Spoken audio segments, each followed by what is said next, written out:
aura certainement pas échappé et vous aura certainement conduit à sortir de chez vous aujourd'hui pour des activités de plein air. L'exceptionnelle forêt de la vallée de Chevreuse regorgeait de coureurs aujourd'hui sur 7 pistes balisées. Jusque-là, tout va bien.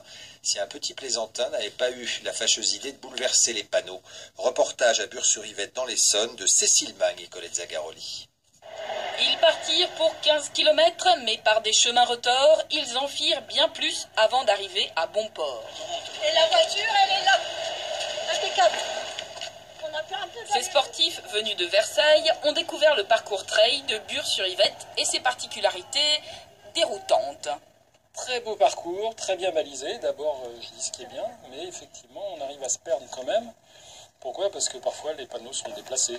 Donc, on en a trouvé un déplacé de 50 mètres, ce qui était suffisamment confus pour nous parce qu'il s'est déplacé sur un autre parcours qui, lui, fait 30 km au lieu de 15. Par contre, ce qui est sympa, c'est qu'à chaque fois, vous croisez des sportifs comme nous et on s'entraide. On a croisé un couple, une fille qui habite à côté. On a fait quasiment tout le parcours ensemble. Et à chaque fois qu'on se perdait, elle nous rattrapait, elle nous disait « Non, non, non, c'est de l'autre côté. » Je trouve ça génial. Vous avez fait la station? Oui.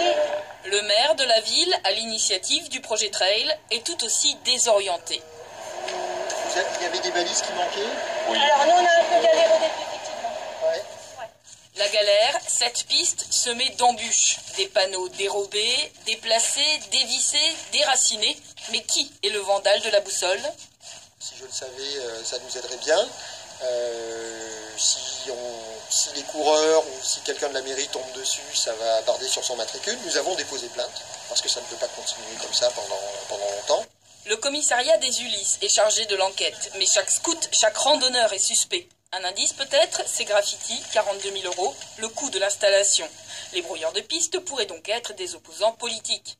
Pour le moment mystère, le coupable court toujours.